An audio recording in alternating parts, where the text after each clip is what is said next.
Okay, we're live.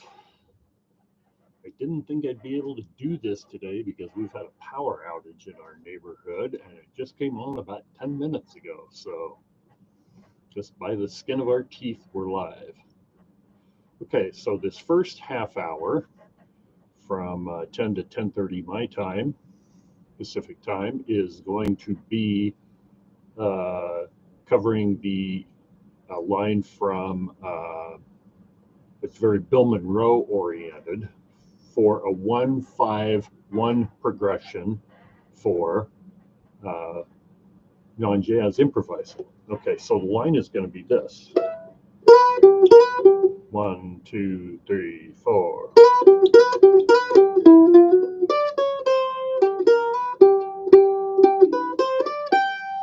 Let me do that again. 2, 3, 4.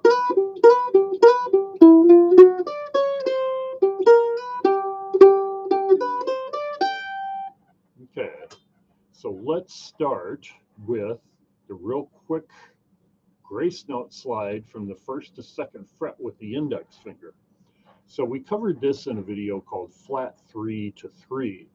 Flat 3 to 3 is extremely common in any kind of improvising. It gives a little bit of a bluesy sound because of the flat 3 and then slide into the 3.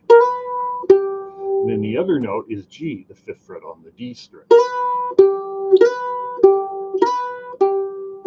You can either play this with all downstrokes like Monroe would, or you can play it the normal down on the beat, up on the offbeat way. It doesn't really matter. It just depends on how you like the sound. I would say try it both ways. So 1, 2, 3, 4.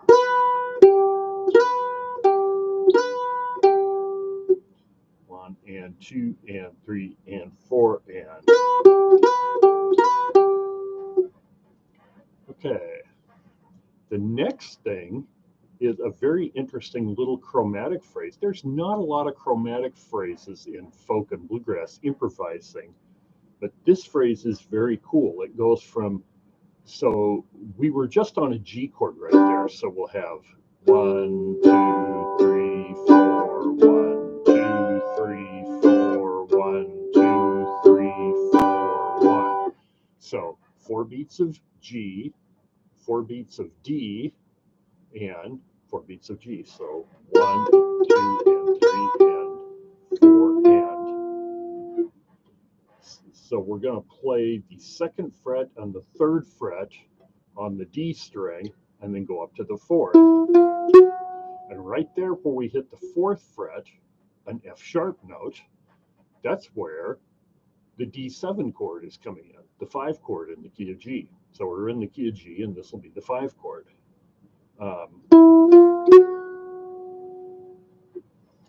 So if I put what we've got together so far, 1 and 2 and 3 and 4 and.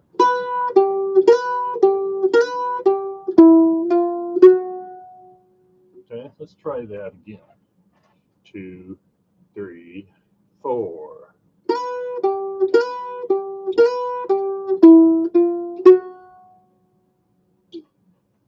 Okay, so you try it on your own for a few times while I sit quietly.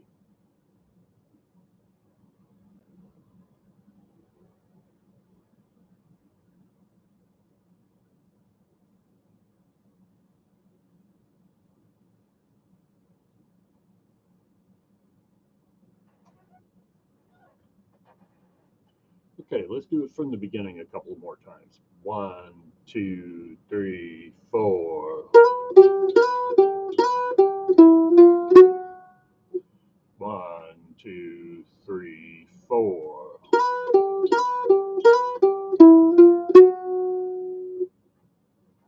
Okay, the next thing that we're going to do is we're going to go up to the D note, the 5th fret on the A string, and we're going to go chromatically down to the C note. So we're going to play ring finger on the 5th fret, middle finger on the 4th fret, and then middle finger on the 3rd fret of the A string. Now, if you want to play, how do I describe this? Okay. our basic scale position, so we're playing in the key of G, and our fingering would be on the A string, the index finger on second, middle finger on third, and ring finger on fifth. Okay, so those are the things that we'll do almost all the time. We'll almost never not finger those notes, the second, third, and fifth, like this. But we have the fourth fret, and whenever you have a note that is outside the key, which musicians call an accidental, you can finger it with either of the two fingers that are right next to it in fingering the fingers that use the normal scale. So in other words, I could go, so I can play the ring finger on fifth, the ring finger on fourth, and the middle finger on third, or I could do it the way I almost always do it, is with the middle finger, with the ring finger on five, the middle finger on four, and the middle finger on three.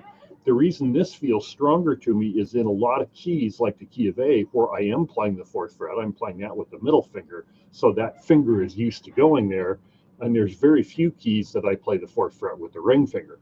If I'm in G flat, which, you know, I do have to play G flat a fair amount playing jazz, you have to play in the flat keys, but that's not what we're worried about here, then I will play that with the ring finger.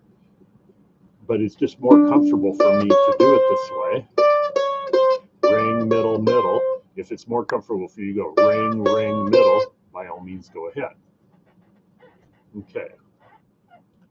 So let's put together the last two phrases. So the second fret, second, third, and fourth fret on the D string, and then 5, 4, 3 on the A string.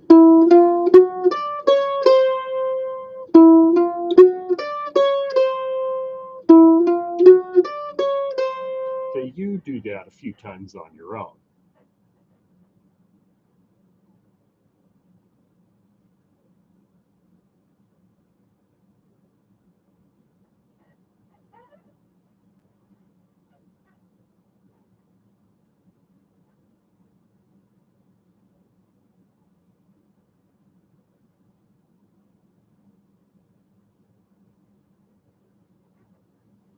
Okay, so let's go back to the beginning.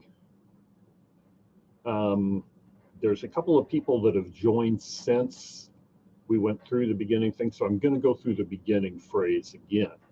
It's a real quick slide from 1 to 2 on the D string, or on the A string, I'm sorry, and then 5th fret on the D string. So we'll do that 3 times. Okay, so let's try that. 1, 2, 3, 4.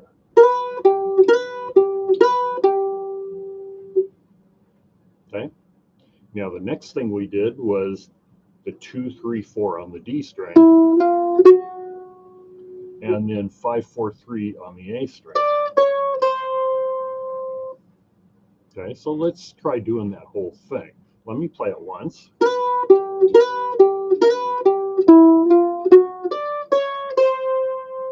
Okay, 2, 3, go.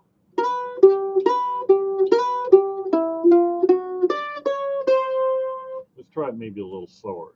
2, 3, go.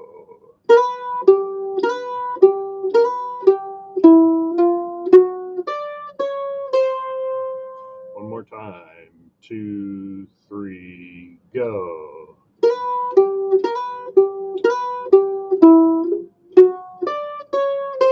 Sorry, I swung and missed on one note.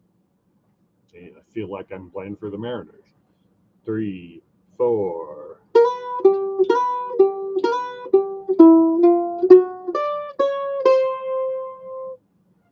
Okay, so the next thing we're going to do is 5 on D, and then an 8th note slide from 1 to 2. So our previous slide, as soon as you hit the 1st fret, you slide, and so that 1st fret doesn't really have any real musical length. And if you'd see it written, it would be written as one of those really super tiny notes that are called grace notes. But in this case, Each of those notes gets a half a beat. Each of them is an eighth note.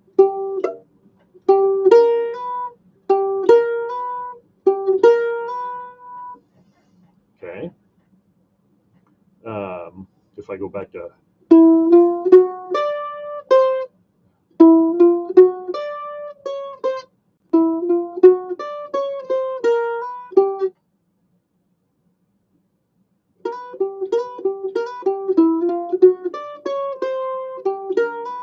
sorry, I forgot the line. Now I remember it.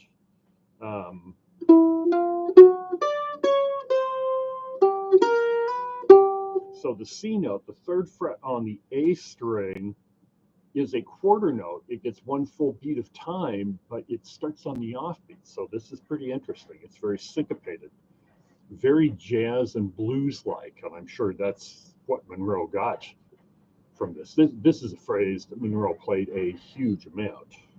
Okay. So from the beginning, 2, 3, 4.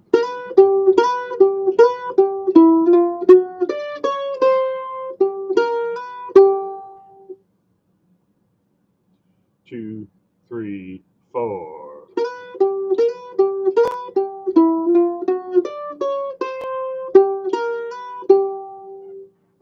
Okay.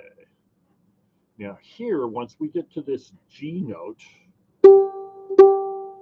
we're going to play 3 quarter notes, including the first one that we played. 1, 2, 3. And then 4 eighth notes, which will be the 2nd fret on A, 3rd fret on A, 5th fret on A, and 3rd fret on E.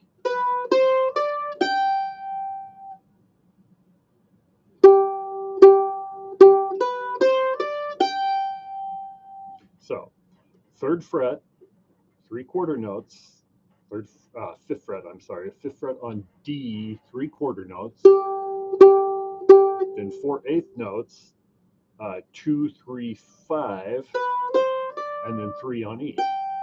And that'll be the end of the phrase. So this will once again cover a 1-5-1 progression, G, D7, G, each being a measure long. So let's do this from the beginning. Now I'll go through this when we reach about 15 to 20 after. I'll go through this entire thing again because I see people have joined later.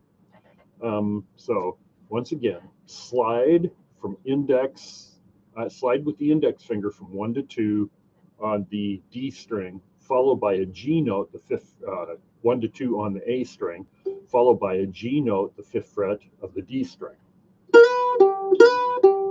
We're going to do that 3 times. 2, 3, 4 on the D string, 5, 4, 3 on the A string. So from the beginning, 2, 3, 4.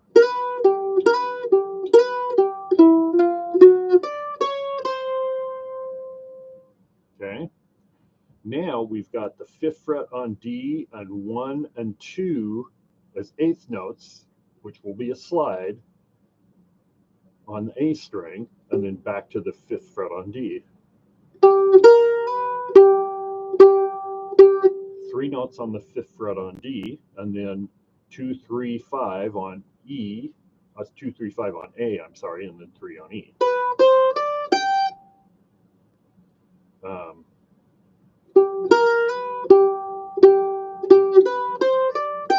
Okay, so let's try the whole thing from the beginning. 1, 2, 3, 4.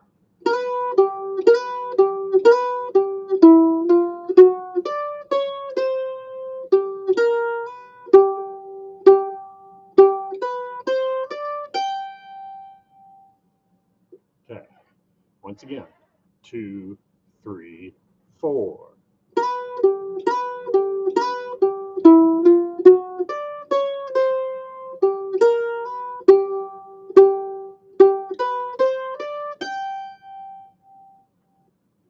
Okay.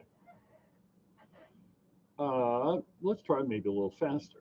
1, 2, 3, 4.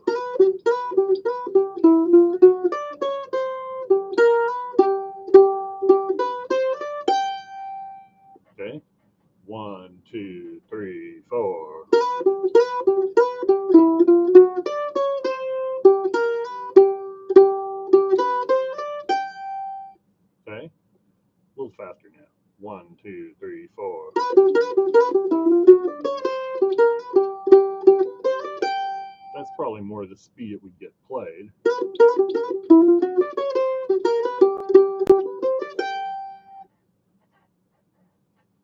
Okay.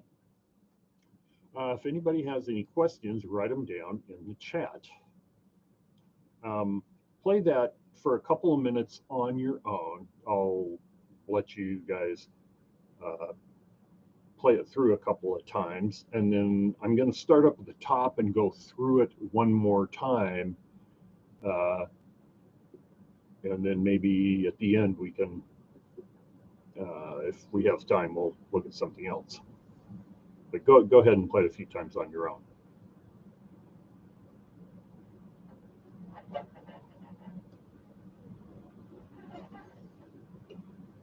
I'm going to go grab a quick drink of water, and I'll be right back.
Okay, so let's go through this from the beginning one more time. This Monroe style line that goes that fits up 1-5-1 progression, 4 beats of G, 4 beats of D7, and 4 beats of G. By the way, you might want to look at some of the music theory videos I did.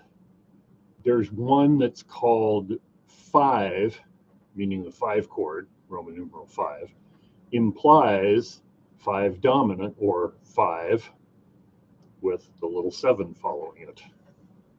And what that really means is anytime you run against a 5 chord, it wants to resolve back to 1. And the function that does that is it implies it's a dominant 7 chord. So that is this sound.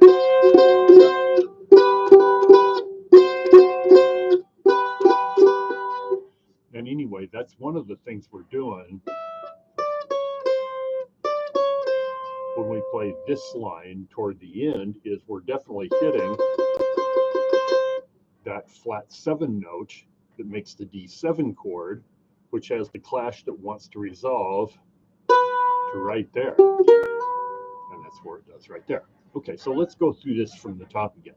Okay, we're going to start with 3 grace note slides. So really quick slides from the 1st fret to the 2nd fret on the A string, followed by a G note, the 5th fret of the D string. So,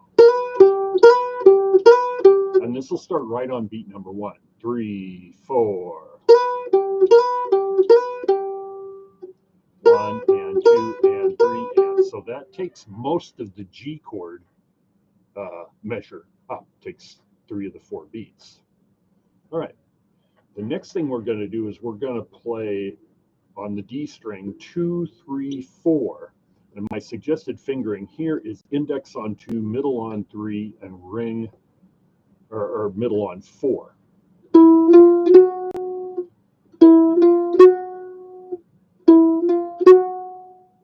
Okay, so if I go back to the beginning and put this together, 2, 3, 4.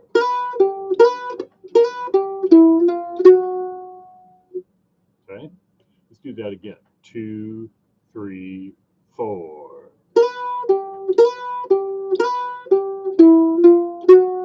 On this original sliding note, make sure you hear just a teeny little bit of the first fret note and then slide immediately to second.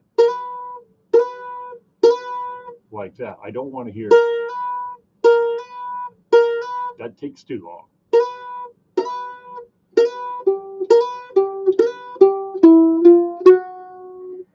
Okay. All right. So let's go back to the beginning one more time. 2, 3, 4. Okay, now the next thing we're going to do is play 5, 4, 3 on the A string. So the fingering I like to use is ring finger on 5, middle on 4, and middle on 3. But you can use the ring finger on both 5 and 4 and the middle on 3. That works just fine. There is no right or wrong in this. So I explained it earlier. Oh, by the way, YouTube posts this live stream. It'll probably take 2 or 3 hours after it's over, but it will post on Livestream, and then I will post it on, after I download it, I'll post it on Patreon as well. By the way, I have a bunch of these. I have a bunch of short videos demonstrating how to put the ideas from both this and the Barry Harris series into lines. How to construct lines using the ideas from these series. I have a bunch of those short ones on Patreon, so go check those out. So let's go back. So let's play that. 2, 3. 2, 3. Now let's go back to the beginning. 2, 3, 4.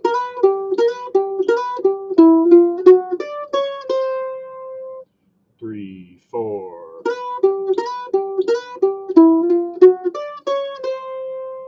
Okay. So now we're going to play the 5th fret on the D string, and we're going to play the 1st fret and the 2nd fret on the A string. Both of these will be 8th notes, so a half of a beat long, and I am going to slide that, but this will be, instead of, it'll be, so they're 2 full 8th notes. And then I'll come back and play the 5th fret on the D string, the G note. 2, 3. 2, 3. 2, 3. Okay, so let's go back from the beginning. 3, 4.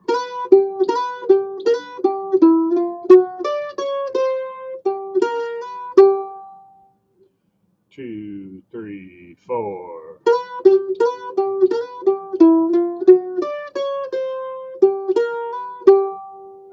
Now, once we get to here, we're going to play that note a total of 3 times, that 5th fret on the D string. And these are all quarter notes. Then we're going to play on, and this is where the G chord has come back at this point. So then we're going to play 2, 3, 5 as 8th notes on the A string, and then end with the 3rd fret on the E string. 2, 3. 2, 3. So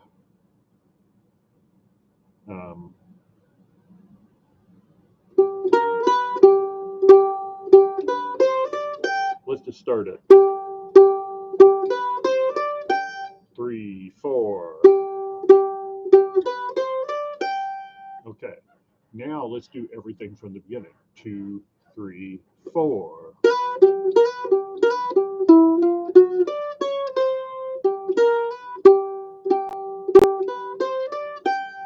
Okay, again, 2, 3, a little slower. 2, 3, 4.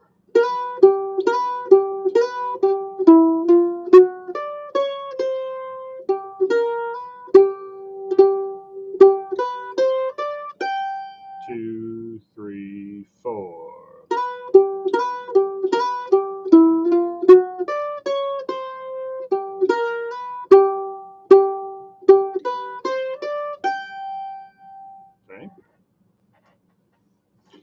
Right. So let's try it a little higher speed one time. 1, 2, 3, 4. 2,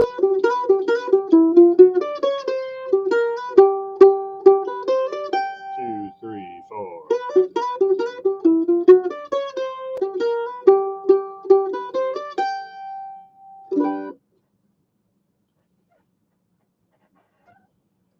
If you have any questions, we have about 4 minutes left. If you have any questions, go ahead and write them in the chat column. I see a couple of hellos, so thanks for tuning in and watching this morning. Almost didn't get here because we had power outage and had high winds overnight here in Seattle. And boy, when I woke up early this morning and saw the power out, usually when it's out for a good while here. But they were able to get up here and fix it. So it must have just been very local to this neighborhood. Right. So anyway, that phrase easily turns around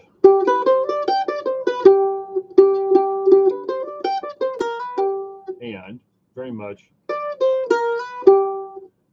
add that to it. Very typical.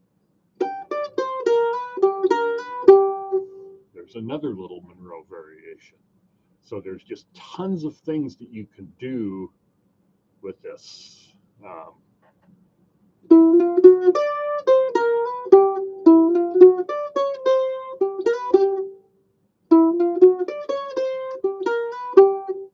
So all of those can fit different lengths of time, just kind of depending on how many notes you insert.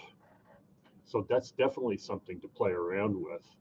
But if you listen to much Bill Monroe, you'll hear these kinds of phrases all the time. Now, one of the very cool things is there's very few open strings.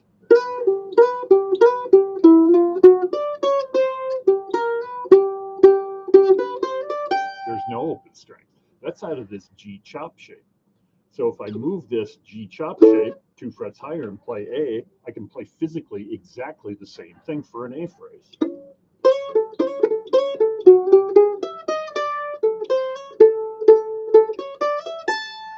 If I move it up 1 more fret, I've got a B flat phrase. If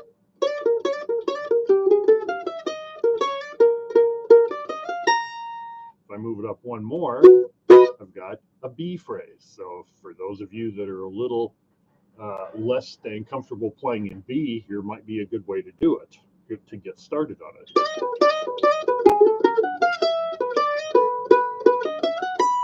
Okay, I could move this much of the G chord over here because this is the form.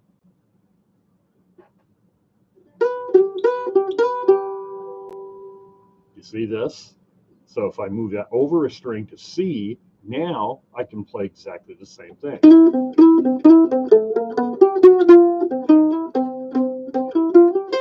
Up to D, E,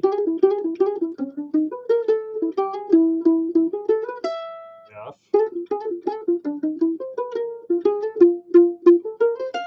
so literally I could use this in any key I wanted to. That's the advantage of these kinds of phrases. And these are the kinds of things when Bill Monroe plays higher on the fingerboard, he's playing out of this position probably 80% of the time, if not more, out of this 3-finger chop shape, regardless of if it's on the low 3 strings or the high 3 strings. All right, so that's just a little thing. So hopefully you got some stuff out of that. And I'll just take a real quick little break for a minute and then start the Barry Harris section. Well, I guess I won't wait a minute.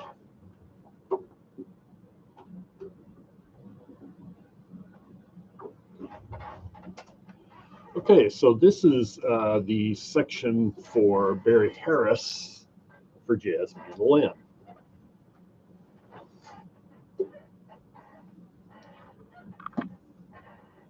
Just take a quick drink here.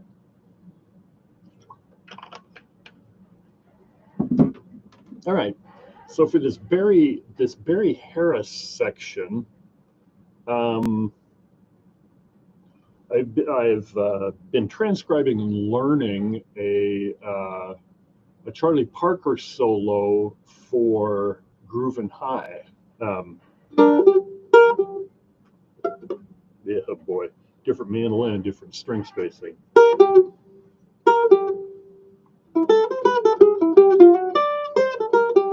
That tune, if you've heard it, it's a real common bebop tune.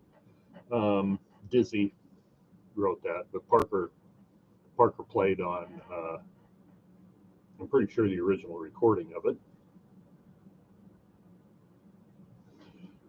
So anyway, here is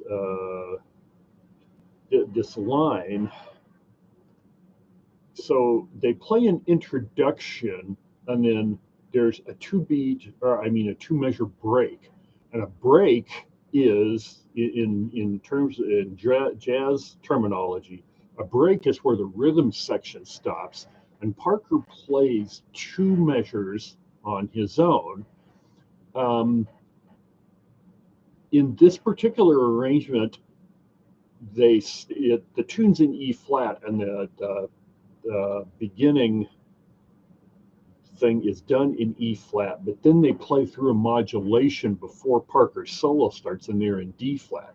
So what I did is I transcribed it in D flat and put it up to E flat because that's the standard key that the tune is played in. Okay.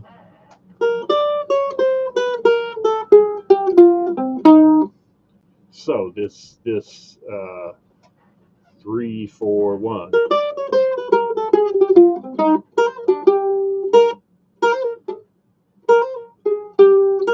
I haven't completely woken up yet today, sorry. Let me do that again. 3, 4, 1. Okay, so that's the phrase, and as soon as he hits that note, the rhythm section is back in. Okay, so let's look at what he is doing. First of all, if the chords are going to be played here, it's a two measure break. We're in E flat. It's the 1 and 5 chord in E flat. So the first chord would be an E flat major chord of some kind, either an E flat 6 or an E flat major 7. Remember, in jazz, you can play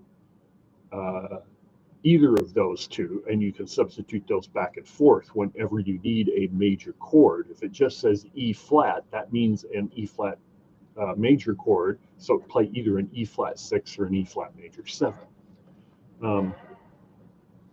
And then the last measure, a turnaround before it starts up again, would be the 5 chord, which would be B flat 7. So that seems to be what he's playing against here.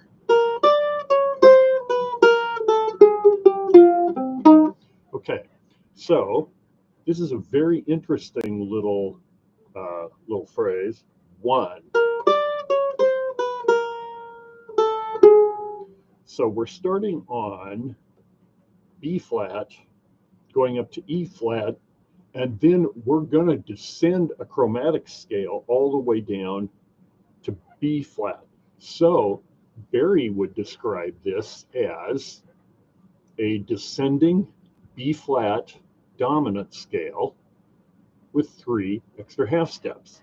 The 3 extra half steps are between 3 and 2, 2 and 1, and 1 and flat 7. So 3 being against a B flat dominant chord, B flat 7, 3 being D, 2 being C, so the 1 extra half step is D flat or C sharp, same note. 2 being C, 1 being B flat, the half step in between being the B natural, and then B flat being the 1, and A flat being the flat 7, the half step in between being A natural. Okay, so here's how I like to finger this. I'll play index finger on the 1st fret, ring finger on 5th, middle finger will take 4 and 3, index will take 2 and 1, open A, and then pinky on the 6th fret of D. We want to do the pinky there because we're going to need, in the key of E flat, we're going to need the ring finger on the 5th fret. So we don't want to play the ring finger on both the 6th fret and the 5th fret. There are some keys, like the key of A, where you play the ring finger on the 6th fret because that's where it needs to play in the scale. The rule of fingering, I know a lot of people teach that each finger should take 2 frets. Well, that in some keys, that really doesn't explain it accurately. The real rule for the fingering of the left hand is the next note in the scale, unless it's an open string, the next note in the scale takes the next available finger on the left hand. So if I play the first 4 notes of the E flat major scale, 1st, 3rd, 5th, and 6th, and I'm calling fret numbers here, the 1st fret, 3rd fret, 5th fret, and 6th fret, I need a different finger on each one. Okay? So that's the reason why we use this fingering. All right, so let's go back and play this. 3, 4, 1. 3, 4, 1. 3, 4, 1. 3, 4, 1.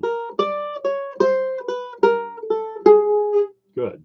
Okay. You may have noticed on a couple of phrases ago, I played the ring finger on 5 and 4. I've trained myself to where I can use any finger at any time, so I don't always play things exactly the same way. Sometimes I do. That's how I will play it probably 80–90% of the time, but every once in a while. Okay, those are okay. In the chromatic spaces in between scale, you can finger it with either of the 2 fingers. So I could finger this 4th fret either with the ring finger or the middle finger, and I could finger this 2nd fret with either the middle finger or the index finger. There is no right or wrong. I see about 50% of players doing one and 50% of players doing the other, of really good players. All right. So now once we get to this A flat note, we continue down the E flat major scale to F. So if we go back to the beginning and add that on, 3, 4, 1.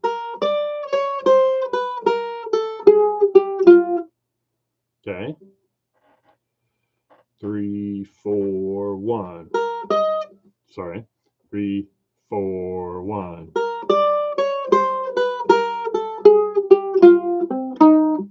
Okay.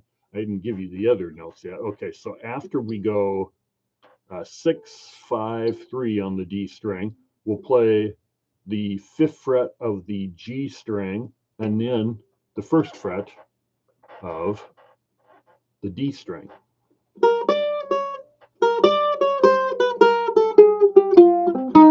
Okay, let's try that a little slower than that. 2, 3, 4, 1.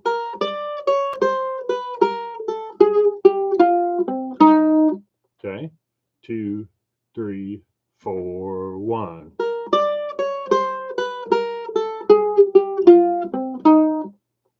3, 4, 1.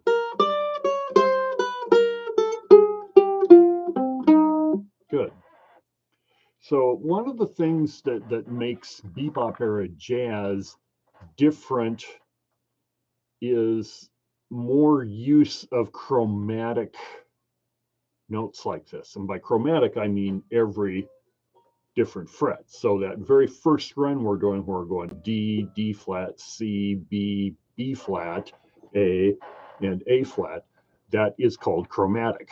The chromatic scale is all 12 notes.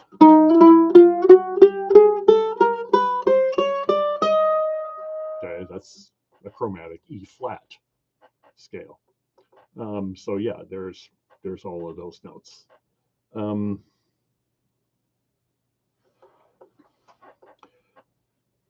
Just lots more chromatic things in there is definitely one of the things that differentiates, bop era, 1940s, later 1940s and 1950s playing styles from other languages. There's just a lot more chromatic movement in the solos. And, Charlie Parker was definitely one of the people that really brought this out. He was one of the first to really do this a lot. So this is a really good example of how that's there. Okay. Okay, so let's do this one more time. 2, 3, 4, 1. Okay, so now to get us going, we're going to have a 16th note triplet. So we're going to do that by an extremely quick hammer on. So I'm going to play the index finger on the first fret, the B flat note on the A string, hammer on real quickly to the 3rd fret and pull extremely quickly. So this being a 16th note triplet, that takes a half of a beat. So it has to happen in the time of an 8th note. And then we're playing an A flat note, the 6th fret of the D string. Remember, that's the pinky, and then the G. And the G is where the top of the form is.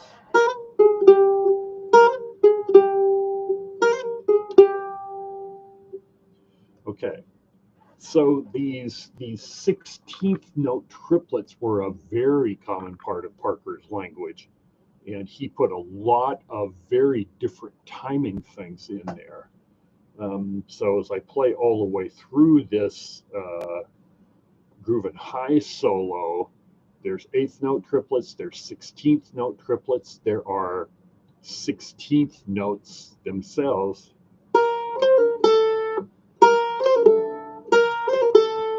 Stuff like that.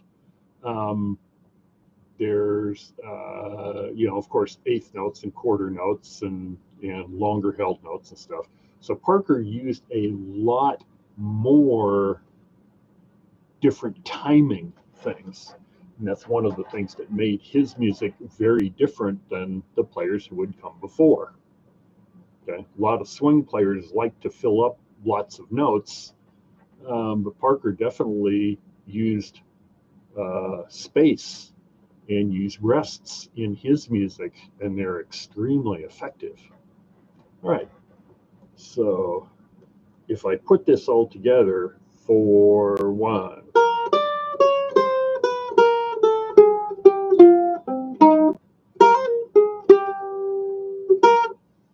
So 1, 2, 3, 4. 1, 2, 3. A dotted quarter note on the G, and then back to B flat.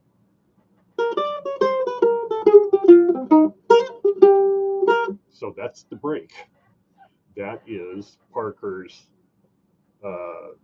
break at the beginning, right before the band comes back in. So like I said, a break in jazz is where the rhythm section stops for a very short amount of time. Usually 2 to 4 measures is mostly what breaks are. And in this case, it's 2 measures. And then that's where his solo starts. So really what it is, it's the last 2 measures of the form, which is E flat major 7 or E flat 6 and B flat 7. Da da da da da da da da da da da da da da. Sorry about my singing. So let's play this a few more times. 1, 2, 3, 4, 1.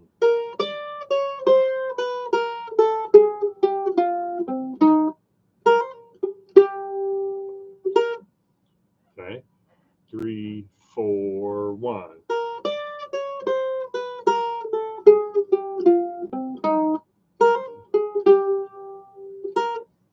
Three, 4, 1.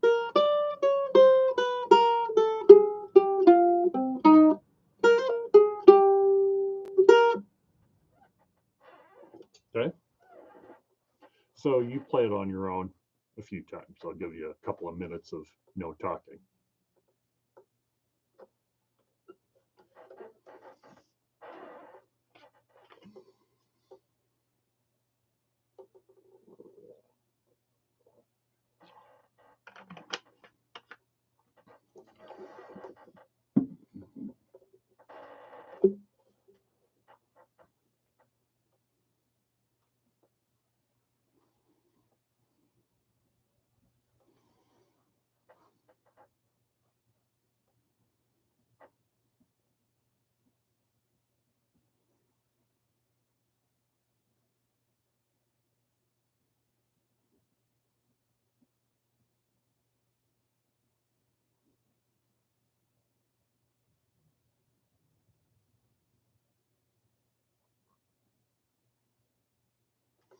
Okay, so let's, hope you're able to pick that up. Let's go back and go through it again real fast, because I see there's been a handful of people that have joined since we went through that. So this is a Charlie Parker solo for Grooving High, and this is right at the very beginning of his solo. This is a 2-measure break. Now he does it in D flat, but I've taken that and then moved it to E flat because that's the common key that it is. Okay, so we're starting on a B flat note, going up to D, and then we're going chromatically all the way down to B flat. So I'll call fret numbers on the A string: 1, 5, 4, 3, 2, 1, open, and then the pinky on 6 on D. 3, 4, 1.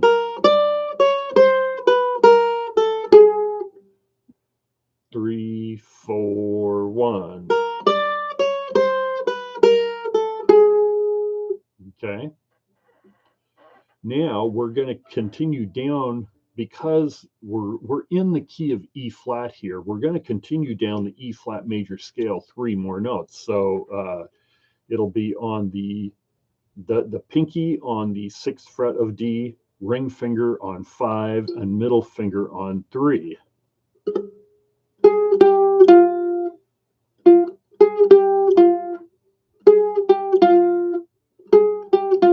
Okay, so if I add that on, 4, 1.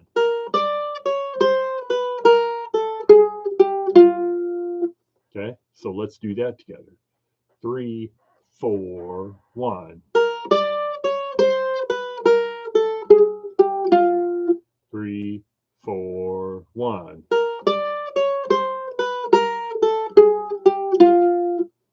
Okay. Then we've got a C note, the 5th fret on the G string, and an E flat note, the 1st fret on the D string.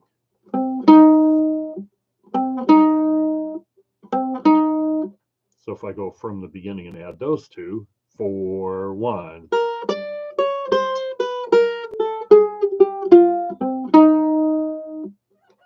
Okay.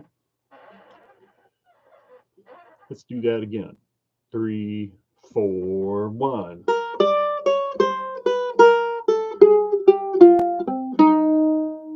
Okay. All right. Now we're going to go over to the A string, play the 1st fret, and then this will be 16th note triplet. So we're going to have to do a really fast hammer and pull on the middle finger on the 3rd fret. Okay, so one thing about a pull off, you don't just lift your finger straight up. See, if I just lift my finger straight up, I get almost no sound. So what you have to do is you have to either push it up a little bit or pull down a little bit. So it's easier for me to push up, so that's what I do. Can you see that I'm going a little bit sideways before I extend my middle finger? And no, this isn't a driving signal. Got to tell you this story. I once had a guy playing the fiddle, an old guy, when I was in my 30s. And I said, put your middle finger on the D string. He puts his index finger on the D string. I said, no, put your middle finger on the D string. He puts his ring finger on the D string. I said, put your driving finger on the D string. He goes, oh, now I know which one. All right.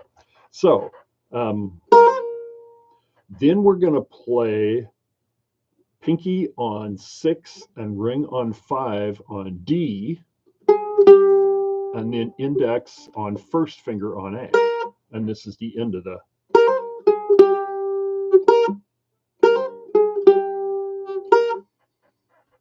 That. Okay. So let's now play, see if we can put the whole thing together. 2, 3, 4, 1.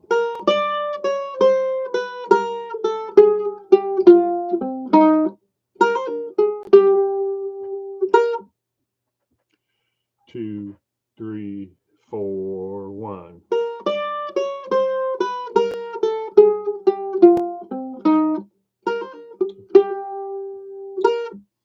Three, 4, 1. Still early for me here. Sorry. 2, 3, 4, 1.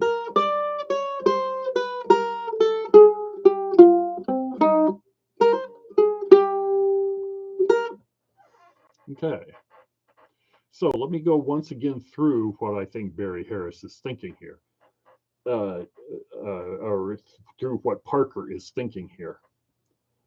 Because there is no chord here, you could either think about it as in one of 3 ways. If the chords were playing, it would be 1 measure of E flat and 1 measure of B flat 7. Okay, so that could be a way he's thinking about it. If he's thinking of E flat, this is a great chromatic sound for an E flat major chord.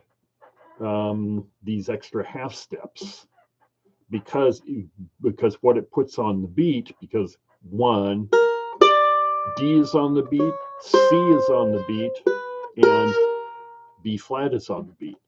And for an E flat major chord in jazz, okay, the B flat is the 5, which is in an E flat major chord.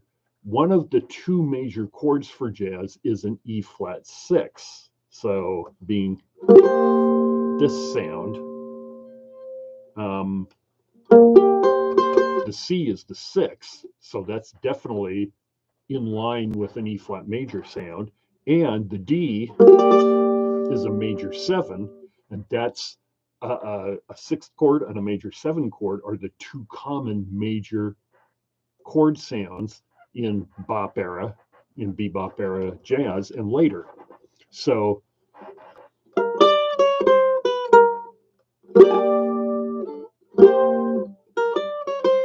you can hear how that fits against that really nice. 1, 1.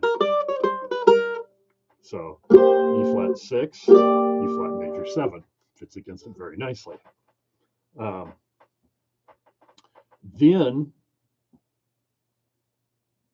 it could very easily be that Parker is thinking B flat 7. Okay, so those are 3 common things that a jazz player plays, a bop era jazz player, especially Parker, played on a dominant 7 chord. That's for B flat 7, which is what the chord would be. That would be the root, the 7, and the flat 7, with the root and the flat 7, which are 2 notes of the chord, occurring on the beat. And then just basically down the scale. Okay. It could be that Parker is thinking all of that is B flat or all of that is E flat. And this line actually works extremely well for both. You could think of it as either way. So that's one of the things that I got out of this. One of the things that I really like to do when I transcribe solos from players and learn them. So when I transcribe something, I always learn it and I always keep practicing it until I can play it at a pretty healthy speed. You know, if it's a bluegrass solo, I do keep practicing it until I can play it at the speed that the player is playing it. The jazz stuff can be a little more difficult because I'm transcribing from horn players. There just aren't jazz mandolin players that, to my way of thinking, play like bebop era horn players. So that's why I'm transcribing the bebop era horn players and piano players, is because they know the language and that's the language I want to learn. And that's the language that Barry Harris's method teaches just so well. So that's why I teach it, because it's just such a great way of explaining how, especially how Charlie Parker played. And Charlie Parker, of course, was the one that really invented the bebop music, and horn players still sound like Charlie Parker. If they really know their instrument and they really know jazz language, they have a lot of Charlie Parker in them. So that's why I like to do that. One thing I wanted to say is for both the for both the Barry Harris for Jazz Mandolin videos that I do, and the Mandolin Improvisation, also known as Improv from Scratch videos I do, on Patreon, on my Patreon page, I do a lot of very short little videos that show how to take these things that I teach and put them into lines. So it gives you an idea like this of how to construct lines that you can use for soloing. In the beginning, I think you just have to do it a bunch, you know, just kind of do it a little at a time and try some things. Eventually you'll find some, if you do it enough, you'll find some things that you like and you'll start to use them. And then if you keep doing these construction things like this, eventually you'll be able to do this on the fly as you improvise. Okay. So that's, those are on there. So, you know, by all means, go ahead and go over to Patreon, patreon.com/Pete Martin, and that's my channel. Okay. All right. So there's just a couple of minutes left. I see a question. I want to ask you about the version of Colored Aristocracy in your book. Old time tunes for fiddle and mandolin. It's either volume 1 or 2. I forget which one it's in.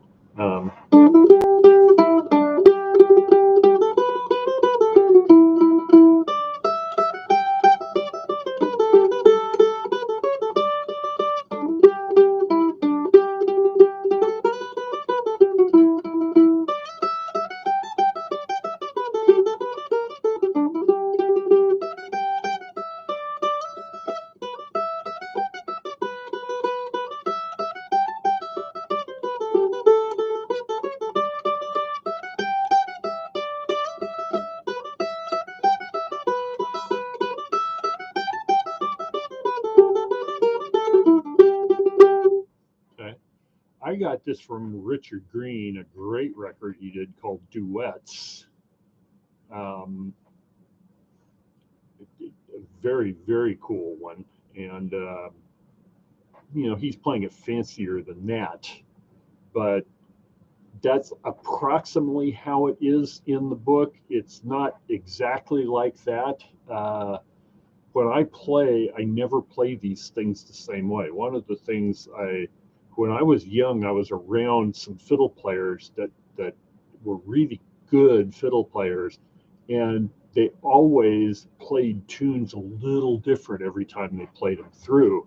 And it really inspired me to want to learn how to do that. So I studied a lot of how they would do that. You know, some of them showed me some pointers and stuff, and I studied lots of different players, and especially the great Texan player, Benny Thomason. I was really a big Texas fiddle freak for a long time and played the fiddle for a good number of years. But Benny would always play his things different every time. Although you'd always recognize the melody, he would play them different. And so that's why when I play now, I kind of keep an outline of the piece, of the real notes that really define the melody, and then change them around, play through that basic outline however I feel like. So this first phrase.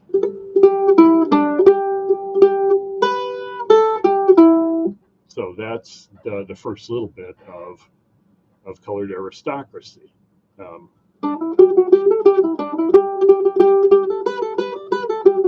can fill it in like that.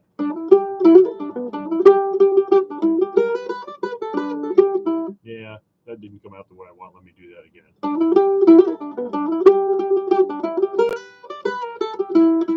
There I go. Okay, that was what I wanted to play.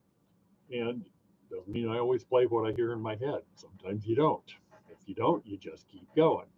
Okay, so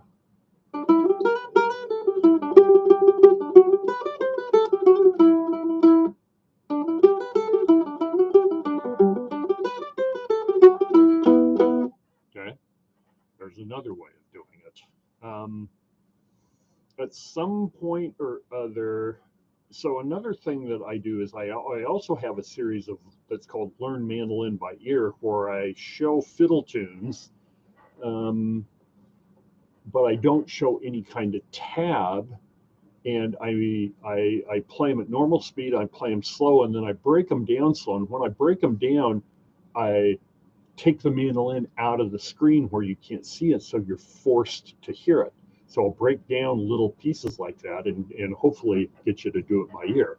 Well, I'm going to keep doing some more of those too. And I've got more of those, way more of those on my Patreon channel than I do on YouTube. So I'm going to put most of them on the Patreon channel. Go over and take a look at those.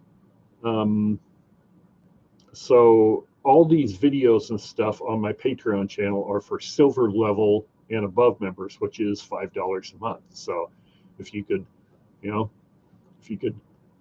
feel like throwing me $5 a month, for a couple of months or something like that, and of course you're free to come and go whenever you want. But yeah, you could. There's a whole bunch of stuff over there, and I try to put a couple of things a week. Couple of new things a week on Patreon.